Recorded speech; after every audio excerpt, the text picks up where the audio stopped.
Hi hello ಎಲ್ಲರಿಗೂ ನಮಸ್ಕಾರ. ನಾನು ನಿಮ್ಮ ಅನಾಮಿಕಾ ಅನು. ಅಭಿವ್ಯಕ್ತಿ ಕಥಾಲೋಕಕ್ಕೆ ಸ್ವಾಗತ. ಉಸಿರಾದೆ ಜೀವಕ್ಕೆ ಕಥೆಯ 44ನೇ ಅಧ್ಯಾಯವನ್ನು ಶುರು ಮಾಡೋಣ. ನ್ಯಾಯಾಲಯ 15 ದಿನಗಳ ಮಟ್ಟಿಗೆ ವಿಜಯ್ ಶಾಶ್ವತ್ ಅಥವಾ ಮಹಿಮ್ನನ್ನು ವಿಚಾರಣೆ ನಡೆಸುವ ಸಲುವಾಗಿ ಪೊಲೀಸ್ ಕಸ್ಟಡಿಗೆ ಒಪ್ಪಿಸಿದ್ದು, ಕೋರ್ಟ್ನಿಂದ ಅನುಮತಿ ಪಡೆದ DSP ಅವನನ್ನು DNA ಪರೀಕ್ಷೆಗೆ ಒಳಪಡಿಸಿದರು. ಮರುದಿನ ಬೆಳಗ್ಗೆ ಅದರ ರಿಪೋರ್ಟ್ ಬರುವುದಿದೆ. ಅದೊಂದು ರಿಪೋರ್ಟ್ ಬಂದರೆ ಸಾಕು, ಇವನ ಮೇಲಿನ ಆರೋಪವೆಲ್ಲ ಸತ್ಯ ಅಂತ ಸಾಬೀತಾಗಿ ಬಿಡುತ್ತೆ ಅನ್ನೋ ಆತ್ಮವಿಶ್ವಾಸದಲ್ಲಿ ಇರುವ ಶ್ರವಣ್ಗೆ ಈಗಲೂ ಇರುವ ಕೊರಗು ಮಾತ್ರ ಒಂದೇ. ಇವನು ಡಾರ್ವಿನ್ ಅನ್ನೋ ವೇಷ ಹಾಕ್ಕೊಂಡು ಕ್ಯಾಮಿಲೋ ಅನ್ನೋ ಕ್ರಿಶ್ಚಿಯನ್ ಹುಡುಗಿಯನ್ನು ಮದುವೆ ಆಗಿ ಹನಿಮೂನ್ಗೆ ಎಂದು ಹೇಳಿ ಅವಳ ತಂದೆ ತಾಯಿಗೆ ತಿಳಿಸಿ ಅವರ ಮಗಳನ್ನು ಕಾರವಾರದಿಂದ ಗೋವಾಗೆ ಕರ್ಕೊಂಡು ಹೋದವನು ಹಾಗೆ ಹುಡುಗಿ ಜೊತೆ ಮಾಯವಾಗಿಬಿಟ್ಟಿದ್ದ. 1 ತಿಂಗಳು ಕಾದರೂ ಮಗಳು ಅಳಿಯನ ಸುಳಿವು ಸಿಕ್ಕಿಲ್ಲ ಅಂತ ಕ್ಯಾಮಿಲೋ ತಂದೆ ತಾಯಿ ಸ್ಟೇಷನ್ಗೆ ಬಂದು ದೂರು ದಾಖಲಿಸಿದ್ರು. ಶ್ರವಣ್ ಎದುರಿಗೆ ಕೂತು ಕಣ್ಣೀರು ಹಾಕುತ್ತಾ ಹೇಗಾದರೂ ಮಗಳು ಅಳಿಯನನ್ನು ಹುಡುಕಿ ಕೊಡಿ ಅಂತ ಬೇಡ್ಕೊಳ್ತಾ ಇದ್ದವರ ಅವಸ್ಥೆ ಕಂಡವನ ಮೊಗದ ಮೇಲೊಂದು ವಿಷಾದದ ನಗೆ ಎದ್ದಿತ್ತು. ಕಾಲೇಜ್ ದಿನಗಳಲ್ಲಿ ಪ್ರೀತಿಸಿದ ಹುಡುಗಿಯನ್ನು ಮರೆತು ಬಿಡು ಎಂದು ಕ್ಯಾಮಿಲೋ ತಂದೆ ಶ್ರವಣ್ಗೆ ತಾಕೀತು ಮಾಡಿದ್ರು. ಎಷ್ಟೇ ಆದರೂ ಶ್ರವಣ್ ಬೇರೆ ಧರ್ಮದವನು. ಅವನನ್ನು ಅಳಿಯನನ್ನಾಗಿ ಮಾಡಿಕೊಳ್ಳೋ ಉದಾರ ಮನಸ್ಸು ಇಲ್ಲದ ಅವಳ ತಂದೆ ಮೈಕಲ್ ಮಗಳ ಮನಸ್ಸಿನಲ್ಲಿ ಏನಿದೆ ಅಂತ ತಿಳ್ಕೊಳ್ಳೋ ಪ್ರಯತ್ನ ಸಹ ಮಾಡದೆ ತಮ್ಮ ಪಂಗಡದವನೇ ಎಂದು ತಿಳಿದು ಡಾರ್ವಿನ್ಗೆ ಮಗಳನ್ನು ಕೊಟ್ಟು ಮದುವೆ ಮಾಡಿಬಿಟ್ರು. ನಂತರ ಮಗಳು ಅಳಿಯ ಯಾವುದೋ ಕಷ್ಟದಲ್ಲಿ ಸಿಲುಕಿರಬೇಕು ಅಂತಲೇ ನಂಬಿಕೊಂಡು ಹನಿಮೂನ್ಗೆ ಹೋದ ಜೋಡಿ ಊರಿಗೆ ವಾಪಸ್ ಬಂದಿಲ್ಲ, ಏನೋ ತೊಂದರೆ ಆಗಿರಬೇಕು, ದಯವಿಟ್ಟು ಇಬ್ಬರನ್ನ ಹುಡುಕಿ ಕೊಡಿ ಅಂತ ಪೊಲೀಸರ ಬಳಿ ಬೇಡಿಕೆ ಇಟ್ಟರು.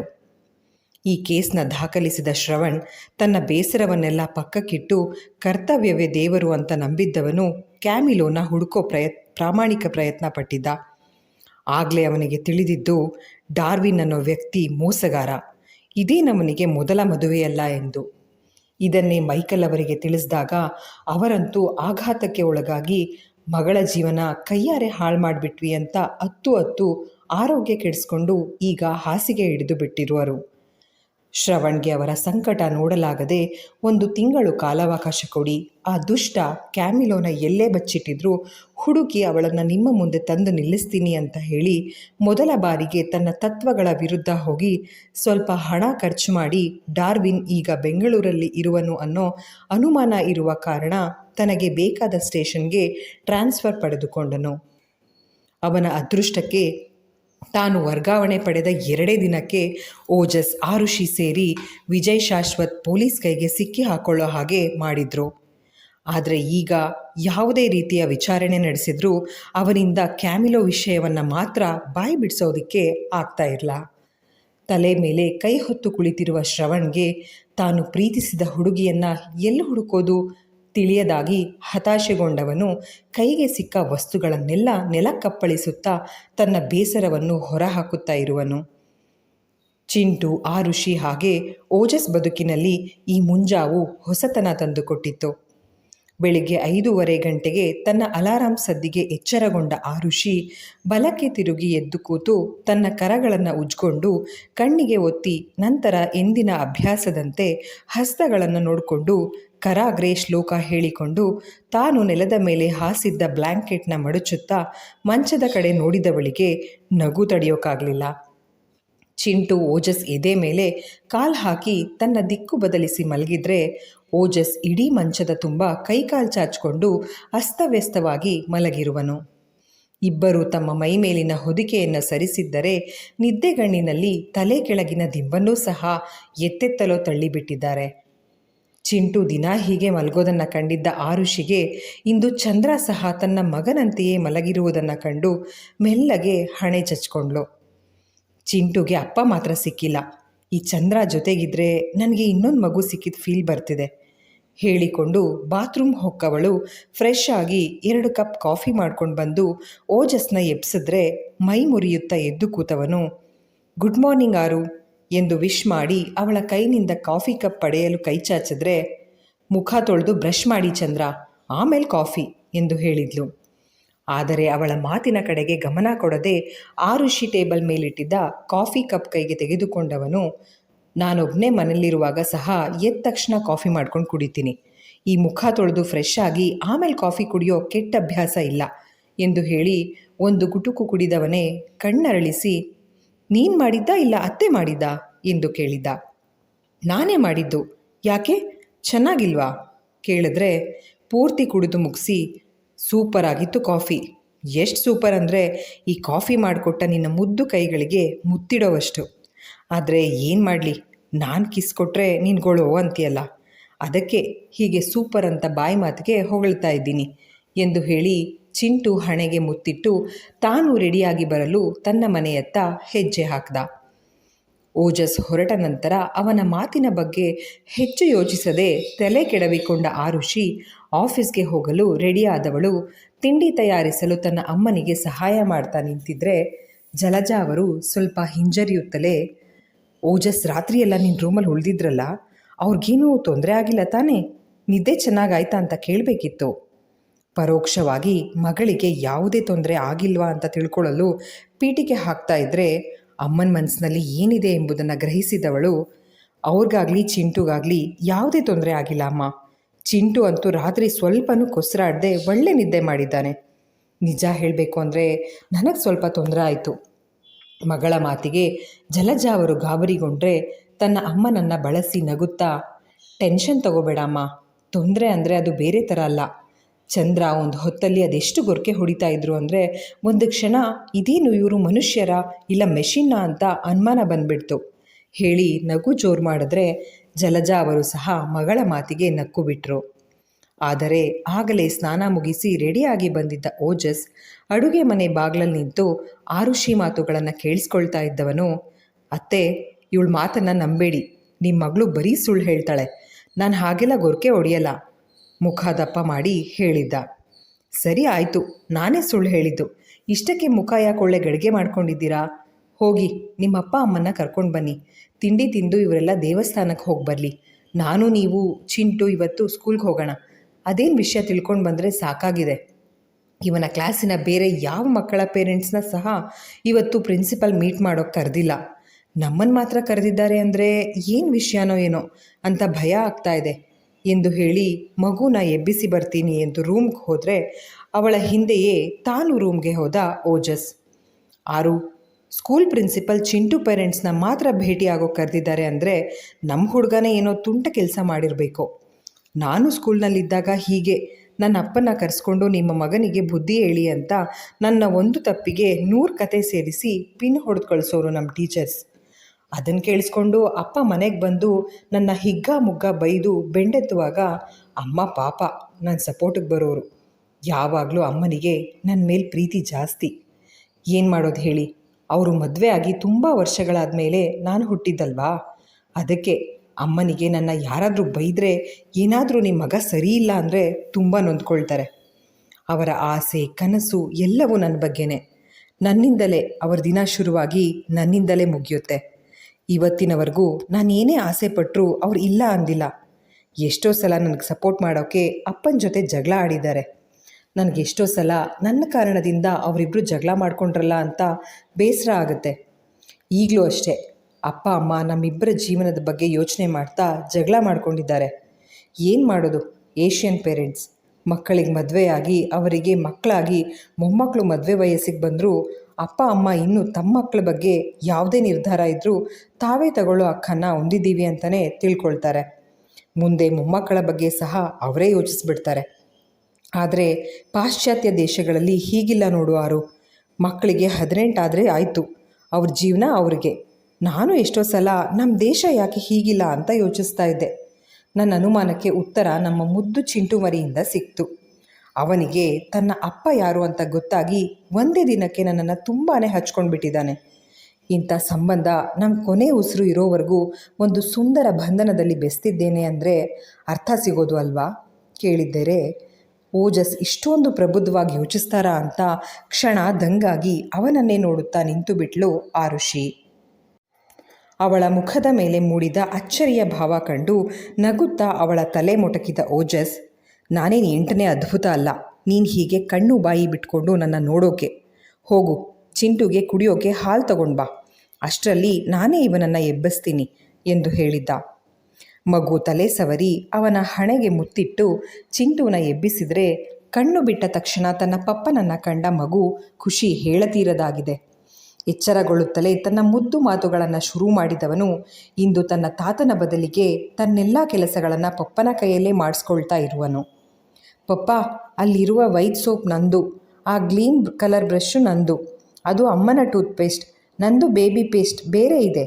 ಹೀಗೆ ತಾನೇ ಓಜಸ್ಗೆ ತನ್ನೆಲ್ಲ ವಸ್ತುಗಳನ್ನು ತೋರಿಸ್ತಾ ಪಪ್ಪನ ಕೈನಲ್ಲಿ ಬ್ರಷ್ ನಂತರ ಸ್ನಾನ ಮಾಡಿಸ್ಕೊಂಡ. ಮೊದಲ ಬಾರಿಗೆ ಓಜಸ್ಗೆ ಇಂತಹ ಅನುಭವ ಆಗಿರುವುದು. ಪುಟ್ಟ ಕಂದನಿಗೆ ಸ್ನಾನ ಮಾಡಿಸಿ ಅವನಿಗೆ ಟವೆಲ್ ಸುತ್ತಿ ಹೊರಗೆ ಕರೆತಂದ ಓಜಸ್ನ ಅವಸ್ಥೆ ಕಂಡು ಆರುಷಿಗೆ ನಗು ಬಂದ್ಬಿಟ್ಟಿತ್ತು. ಅವನ ಬಟ್ಟೆ ಪೂರ ಒದ್ದೆಯಾಗಿದ್ದರೆ ಚಿಂಟುವಿನ ತುಂಟಾಟ ಸಾಕು ಸಾಕೆನಿಸಿದಂತೆ ಆಗಿದ್ದ ಕಾರಣ ಮುಖದ ಮೇಲೆಲ್ಲ ಬೆವರಿನ ಹನಿಗಳು ಮೂಡಿದ್ರೆ ತಲೆ ಕೂದಲೆಲ್ಲ ಕೆದರಿ ಹೋಗಿದೆ. ಇದೇನು ಚಂದ್ರ ನಿಮ್ಮ ಅವಸ್ಥೆ? ನಗುತ್ತಾ ಕೇಳಿದ್ರೆ ಅವಳ ನಗುವಿನ ಮೋಡಿಗೆ ಸಿಲುಕಿದಂತೆ ತದೇಕ ಚಿತ್ತದಿಂದ ಅವಳನ್ನೇ ನೋಡುತ್ತಾ ಕಳೆದು ಹೋದಂತೆ ನಿಂತಿದ್ದವನ ಭುಜ ಮೆಲ್ಲನೆ ತಟ್ಟಿ, ನಿಂತಲ್ಲೇ ಯಾರ ಬಗ್ಗೆ ಯೋಚಿಸ್ತಾ ಕಳೆದು ಹೋಗಿದ್ದೀರಾ? ಹುಬ್ಬು ಕುಣಿಸಿ ಕೇಳಿದ್ರೆ ಹಿಂದಲೇ ಕೆದರಿಕೊಂಡು, ಅದು ನಿನ್ನ ಬಗ್ಗೆ ಅಲ್ಲ, ನಮ್ಮ ಚಿಂಟು ಬಗ್ಗೆ ಯೋಚನೆ ಮಾಡ್ತಾ ಇದ್ದೆ. ಇವತ್ತು ಆ ಪ್ರಿನ್ಸಿಪಲ್ ಏನಾದರೂ ಚಿಂಟು ಬಗ್ಗೆ ಚಾಡಿ ಹೇಳಿದ್ರೆ ನೀವು ಕೋಪ ಮಾಡಿಕೊಂಡು ಚಿಂಟುಗೆ ಬೈಯೋದು ಹೊಡೆಯೋದೆಲ್ಲ ಮಾಡಬೇಡಿ. ಮಕ್ಕಳು ಅಂದಮೇಲೆ ತರಲೆ ತುಂಟಾಟ ಮಾಡ್ತಾರೆ, ಅದಕ್ಕೆಲ್ಲ ಅತಿಯಾಗಿ ಪನಿಷ್ ಮಾಡಬಾರ್ದು. ಈಗೀಗ ಎಲ್ಲರ ಬದುಕು ಒಂಥರ ರ್ಯಾಟ್ ರೇಸ್ ಆಗೋಗಿದೆ. ಎಲ್ಲ ಮಕ್ಕಳು 100ಕ್ಕೆ 100 ಅಂಕಿ ಪಡಿಬೇಕು, ಮುಂದೆ ದೊಡ್ಡ ಆಫೀಸರ್ ಆಗಬೇಕು, ದೊಡ್ಡ ಬಂಗ್ಲೆ, ಕಾರ್, ಕೈ ತುಂಬ ಸಂಪಾದನೆ ಮಾಡಬೇಕು.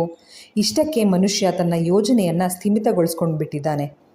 ಮಕ್ಕಳು ಖುಷಿಯಾಗಿರಬೇಕು, ನೆಮ್ಮದಿಯ ಜೀವನ ಕಂಡುಕೊಳ್ಬೇಕು, ಅವರ ಆಸೆ ಆಕಾಂಕ್ಷೆ ಏನಿದೆ ಅದೇ ಕ್ಷೇತ್ರದಲ್ಲಿ ಸಾಧನೆ ಮಾಡಲಿ ಅಂತ ಯೋಚಿಸೋ ಜನ ಸಿಗೋದು ತುಂಬ ವಿರಳ. ಆ ವಿರಳ ವ್ಯಕ್ತಿತ್ವದವರಲ್ಲಿ ಒಬ್ಬರು ನೀನಾಗಬೇಕು. ಸ್ಕೂಲ್ನಲ್ಲಿ ಚಿಂಟು ಬಗ್ಗೆ ಯಾರು ಏನೇ ಚಾಡಿ ಹೇಳಿದ್ರೂ ನೀನು ತಲೆ ಕೆಡಿಸ್ಕೊಳ್ಬೇಡ ಎಂದು ಹೇಳಿ ಚಿಂಟುಗೆ ಈಗ ತಾನೇ ಬಟ್ಟೆ ತೊಡಿಸಿ ಆರುಷಿ ತಂದು ಕೊಟ್ಟಿದ್ದ ಹಾಲನ್ನು ಕುಡಿಸಿದ್ದ. ಅಜ್ಜಿ, ತಾತಂದಿರ ಜೊತೆಗೆ ದೇವಸ್ಥಾನಕ್ಕೆ ಹೋಗ್ಬಾ ಚಿಂಟು, ಅಷ್ಟರಲ್ಲಿ ನಾನು ನಿನ್ನಮ್ಮ ಸ್ಕೂಲ್ ಹತ್ರ ಹೋಗಿ ಬರ್ತೀವಿ ಹೇಳಿ ಮಗುನ ಮುದ್ದಿಸಿ ಆರುಷಿ ಜೊತೆಗೆ ಸ್ಕೂಲ್ಗೆ ಹೊರಟವನಿಗೆ ಚಿಂಟು ಬಗ್ಗೆ ಮಾತನಾಡ್ತಾ ಹಾಗೆಯೇ ವಿಜಯ್ ಉರುಫ್ ಮಹಿಮ್ ಬಾಲ್ಯದ ದಿನಗಳ ಬಗ್ಗೆ ತಿಳಿದುಕೊಳ್ಳುವ ಅವಕಾಶ ಸಿಗುತ್ತದೆ ಅನ್ನೋ ಅಂದಾಜು ಸಹ ಇರಲಿಲ್ಲ. ಆರುಷಿ ಪ್ರಿನ್ಸಿಪಾಲ್ನ ಭೇಟಿಯಾಗಿ ಚಿರಾಗ್ ತಂದೆ ಎಂದು ಓಜಸ್ನ ಅವರಿಗೆ ಪರಿಚಯ ಮಾಡಿಸ್ಕೊಟ್ಟಿದ್ದು ಅಲ್ಲದೆ ಇಷ್ಟು ದಿನ ತಮ್ಮಿಬ್ಬರ ನಡುವೆ ಮನಸ್ತಾಪವಿದ್ದ ಕಾರಣ ತಾನು ಇವರಿಂದ ದೂರ ಇದ್ದು ಮಗುವನ್ನು ಒಂಟಿಯಾಗಿ ಸಾಕ್ತಾ ಇದ್ದಿದ್ದರಿಂದ ತಾನು ಸಿಂಗಲ್ ಪೇರೆಂಟ್ ಎಂದು ಮಗು ಸ್ಕೂಲ್ ಅಡ್ಮಿಷನ್ ಫಾರ್ಮ್ನಲ್ಲಿ ಭರ್ತಿ ಮಾಡಿದ್ದಾಗಿ ತಿಳಿಸಿದ್ಲು.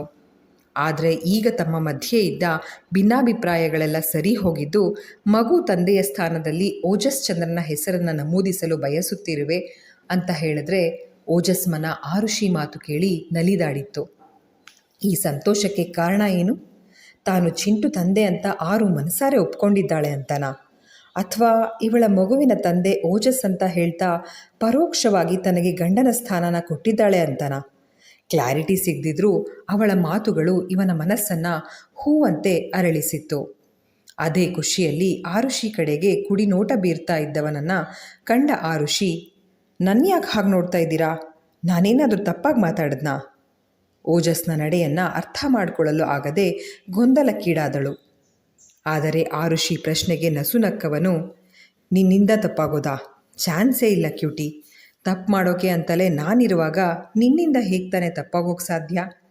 ಪಿಸು ಮಾತಿನಲ್ಲಿ ಹೇಳಿದ್ದು ಅಲ್ಲದೆ ಆರುಷಿಯನ್ನು ರೇಗಿಸುವ ಸಲುವಾಗಿ ಅವಳಿಗೆ ಕಣ್ಣು ಹೊಡೆದ ಓಜಸ್.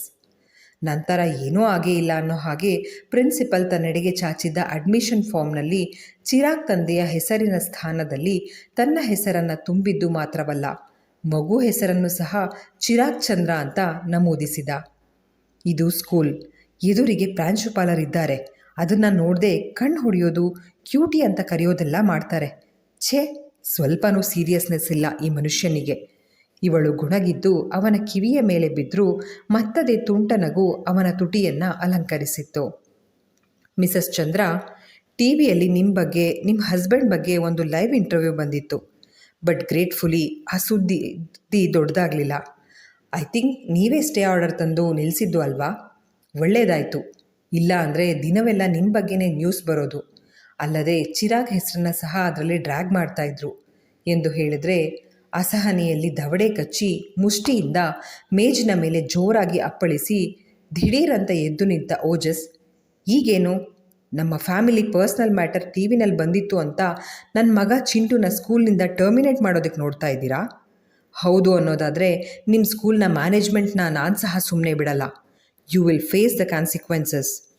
ಕೋಪದಲ್ಲಿ ಅಬ್ಬರಿಸಿದ್ದ Ojas. Cool down mister Chandra. ನಾವು ಟಿ ವಿಯಲ್ಲಿ ಇದೆಲ್ಲ ಸುದ್ದಿ ಬರೋಕ್ಕೆ ಮೊದಲೇ ಚಿರಾಗ್ ಡೈರಿನಲ್ಲಿ ನೋಟ್ ಬರೆದು ಕಳಿಸಿದ್ವಿ, ನಾವು ಅವನ ಪೇರೆಂಟ್ಸ್ನ ಭೇಟಿಯಾಗಬೇಕು ಅಂತ. ಈಗ ನಾನು ಹಾಗೆ ಸುಮ್ಮನೆ ನ್ಯೂಸ್ ವಿಷಯ ಮಾತಾಡಿದ್ದಷ್ಟೇ. ಇದಕ್ಕೆಲ್ಲ ಹೀಗೆ ರಿಯಾಕ್ಟ್ ಮಾಡೋ ಅವಶ್ಯಕತೆ ಇಲ್ಲ. ಇದು ಬೆಂಗಳೂರಿನಲ್ಲೇ ಪ್ರತಿಷ್ಠಿತ ಶಾಲೆಗಳಲ್ಲಿ ಒಂದು. ನೀವು ಹೀಗೆಲ್ಲ ನಮ್ಮ ಮೇಲೆ ಕೂಗಾಡಿ ಮಿಸ್ಬಿಹೇವ್ ಮಾಡಿದ್ರೆ ನಾವು ನಮ್ಮ ರೀತಿಯಲ್ಲೇ ನಿಮ್ಮ ಮೇಲೆ ಆ್ಯಕ್ಷನ್ ತಗೋಬೇಕಾಗುತ್ತೆ, ಪ್ರಾಂಶುಪಾಲರು ತಮ್ಮದೇ ಗತ್ತಿನಲ್ಲಿ ಹೇಳಿದರು. ಪ್ರಾಂಶುಪಾಲರ ಮಾತಿಗೆ ಓಜಸ್ ಅವರದ್ದೇ ಭಾಷೆಯ ಧಾಟಿಯಲ್ಲಿ ಜವಾಬು ಕೊಡುವವನಿದ್ದ. ಆದರೆ ಅಷ್ಟರಲ್ಲಿ ಆ ಋಷಿ ಅವನ ಕೈ ಹಿಡಿದು ಕುಳಿತುಕೊಳ್ಳಲು ತಿಳಿಸಿ, ಸಾರಿ ಮ್ಯಾಮ್, ಚಂದ್ರ ಅವರ ಬಿಹೇವಿಯರ್ಗೆ ನಾನು ನಿಮ್ಮ ಬಳಿ ಕ್ಷಮಾಪಣೆ ಕೇಳ್ತೀನಿ. I really apologise. ಆದರೆ ಇದರಲ್ಲಿ ಇವರ ಪೂರ್ತಿ ತಪ್ಪಿಲ್ಲ. ನ್ಯೂಸ್ ಚಾನಲ್ನಲ್ಲಿ ನಮ್ಮ ಲೈವ್ ಇಂಟರ್ವ್ಯೂ ಬಂದಾಗಿನಿಂದ ಕೆಲವೊಬ್ಬರು ನಮ್ಮ ಬಗ್ಗೆ ಹಗುರವಾಗಿ ಮಾತನಾಡೋದನ್ನು ಇವರು ಗಮನಿಸಿರೋ ಕಾರಣ ಇಂಥ ವಿಷಯಗಳ ಬಗ್ಗೆ ಮಾತು ಶುರುವಾದ ತಕ್ಷಣ ಬೇಗ ಅಪ್ಸೆಟ್ ಆಗ್ತಾರೆ. ಎನಿವೆ, ಈಗ ನ್ಯೂಸ್ ಮೀಡಿಯಾ ವಿಷಯಗಳ ಬಗ್ಗೆ ಚರ್ಚಿಸೋ ಬದಲು ನಮ್ಮನ್ನು ಇಲ್ಲಿಗೆ ಕರೆಸಿರೋ ಕಾರಣ ಏನು ಅಂತ ಹೇಳ್ತೀರಾ ಪ್ಲೀಸ್ ಅಂತ ಕೇಳಿದ್ರೆ, ಆ ಋಷಿ ಓಜಸ್ ಕಡೆಗೆ ತಮ್ಮ ಕಂಪ್ಯೂಟರ್ ಸ್ಕ್ರೀನ್ನ ತಿರುಗಿಸಿದ ಪ್ರಾಂಶುಪಾಲರು, 2 ವರ್ಷದ ಬಾಲಕ ಗಣಿತದ ಲೆಕ್ಕವನ್ನು ಅದೆಷ್ಟು ಸುಲಭವಾಗಿ ಲೀಲಾಜಾಲವಾಗಿ ಸಾಲ್ವ್ ಮಾಡಿದ್ದಾನೆ ನೋಡಿ. ಈ ಹುಡುಗನ ಹೆಸರನ್ನು ವರ್ಡ್ ರೆಕಾರ್ಡ್ನಲ್ಲಿ ನಮೂದಿಸಲಾಗಿದೆ. ಪ್ರಾಂಶುಪಾಲರ ಮಾತುಗಳನ್ನು ಕೇಳ್ತಾ ಇದ್ದ ಆ ಋಷಿಗೆ ಇದನ್ನೆಲ್ಲ ತಮಗ್ಯಾಕೆ ತೋರಿಸ್ತಿದ್ದಾರೆ ಅನ್ನೋ ಅನುಮಾನ ಕಾಡ್ತು. ಅವಳ ಮನದ ಗೊಂದಲವನ್ನು ಅರ್ಥ ಮಾಡಿಕೊಂಡವರಂತೆ ಪ್ರಾಂಶುಪಾಲರು, ಇದು ಬಹಳ ವರ್ಷಗಳ ಹಿಂದೆ ಯುರೋಪ್ ದೇಶದಲ್ಲಿ ಮಗುವೊಂದು ತನ್ನ ಬುದ್ಧಿಮತ್ತೆಯ ಅದ್ಭುತ ಪ್ರದರ್ಶನ ಮಾಡ್ತಾ ಇರೋ ರೀತಿ. ನಮ್ಮ ದೇಶದಲ್ಲಿ ಸಹ ಸುಮಾರು 25 ವರ್ಷಗಳ ಹಿಂದೆ 3-4 ವರ್ಷದ ಬಾಲಕ ಇದಕ್ಕಿಂತ ಹೆಚ್ಚಿನ ಚತುರ ಬುದ್ಧಿಯನ್ನು ಪ್ರದರ್ಶನ ಮಾಡಿದರೂ ಅದು ಈ ವಿಡಿಯೋ ಥರ ಅಷ್ಟಾಗಿ ವೈರಲ್ ಆಗಿಲ್ಲ. ಅದಕ್ಕೆ ಕಾರಣ ಆ ಹುಡುಗ ನಮ್ಮ ಕರ್ನಾಟಕದ ಒಂದು ಸಣ್ಣ ಹಳ್ಳಿಯ ಸರ್ಕಾರಿ ಶಾಲೆಯಲ್ಲಿ ಓದ್ತಾ ಇದ್ದವನು. 1-2 ಸಲ ಆ ಹುಡುಗನ ಬುದ್ಧಿವಂತಿಕೆಯ ಪರೀಕ್ಷೆ ಮಾಡಲು ದೊಡ್ಡ ದೊಡ್ಡ ಸಂಸ್ಥೆಯ ಆಡಳಿತ ವರ್ಗದವರು ಅವನನ್ನು ಭೇಟಿಯಾಗಿ ಕೆಲವು ಪ್ರಶ್ನೆಗಳನ್ನು ಕೇಳಿ ಅದಕ್ಕುತ್ತರ ಪಡೆದು ನಿಜಕ್ಕೂ ಶಾಕ್ಗೆ ಒಳಗಾಗಿದ್ರು. ಅವನಿಗೆ ಜೀನಿಯಸ್ ಕಿಡ್ ಅಂತ ಬಿರುದು ಕೊಟ್ಟಿದ್ರು. ಎಷ್ಟೋ ಲಕ್ಷ ಜನರಲ್ಲಿ ಒಬ್ಬರಿಗೆ ಇಂತಹ ಜೀನಿಯಸ್ IQ ಲೆವೆಲ್ ಇರೋಕ್ಕೆ ಸಾಧ್ಯ. ಅಂತಹ ಪ್ರತಿಭೆಯುಳ್ಳ ಮಕ್ಕಳಲ್ಲಿ ನಮ್ಮ ಕರ್ನಾಟಕದ ಹುಡುಗ ಚಂದ್ರಾಂಕಿತ್ ಮಿತ್ರ ಕೂಡ ಒಬ್ಬರಾಗಿದ್ದರು. ಆ ಹುಡುಗನ ಮನೆಯವರು ಕಡು ಬಡವರಾಗಿದ್ದ ಕಾರಣ ಅವನ ಬುದ್ಧಿವಂತಿಕೆಯ ಪ್ರಯೋಜನವೇನೂ ಅವರಿಗೆ ಹೆಚ್ಚಾಗಿ ಉಪಯೋಗಕ್ಕೆ ಬರಲಿಲ್ಲ. 1-2 ತಿಂಗಳು ರೇಡಿಯೋ ಚಾನಲ್ ಹಾಗೆ ಒಂದಷ್ಟು ವಿದ್ಯಾಸಂಸ್ಥೆಗಳಲ್ಲಿ ಹೆಸರು ಮಾಡಿದ ಹುಡುಗ ಈಗ ಎಲ್ಲಿದ್ದಾನೆ, ಏನು ಮಾಡ್ಕೊಂಡಿದ್ದಾನೆ ಅಂತ ಯಾರಿಗೂ ಗೊತ್ತಿಲ್ಲ. ಆದರೆ ಒಂದು ಆಶ್ಚರ್ಯಕರವಾದ ಸಂಗತಿ ಅಂದರೆ ನಿಮ್ಮ ಮಗ ಚಿರಾಗ್ ಸಹ ಇಂತಹ ಜೀನಿಯಸ್ IQ ಲೆವೆಲ್ ಹೊಂದಿದ್ದಾನೆ ಅನ್ನೋದನ್ನು ನಾವು ಮೇಲ್ನೋಟಕ್ಕೆ ಗ್ರಹಿಸಿದ್ದೀವಿ. ನಮ್ಮ ಶಾಲೆಯಲ್ಲಿ ಕಿಂಡರ್ ಗಾರ್ಡನ್ ಮಕ್ಕಳಿಗೆ ಅಂತ ರೈಮ್ಸ್ ಹೇಳೋ ಕಾಂಪಿಟೇಷನ್ ಆಯೋಜಿಸುತ್ತಿದ್ದ ದಿನಾನೇ 1ರಿಂದ 3ನೇ ಕ್ಲಾಸಿನ ಮಕ್ಕಳಿಗೆ ಗಣಿತಕ್ಕೆ ಸಂಬಂಧಪಟ್ಟ ಕಾಂಪಿಟೇಷನ್ ಆಯೋಜಿಸಲಾಗಿತ್ತು ಅಂತ ಹೇಳಿದ್ರು. ಇಲ್ಲಿಗೆ ಈ ಸಂಚಿಕೆ ಮುಕ್ತಾಯವಾಯಿತು. ಸಂಚಿಕೆ ನಿಮ್ಮೆಲ್ಲರಿಗೂ ಇಷ್ಟವಾಗಿದೆ ಅಂತ ಭಾವಿಸ್ತೇನೆ. ದಯವಿಟ್ಟು ನಿಮ್ಮ ಅನಿಸಿಕೆ ಅಭಿಪ್ರಾಯಗಳನ್ನು ಕಮೆಂಟ್ ಸೆಕ್ಷನಲ್ಲಿ ಹಂಚ್ಕೊಳ್ಳೋದನ್ನು ಮರಿಬೇಡಿ. ಧನ್ಯವಾದಗಳು.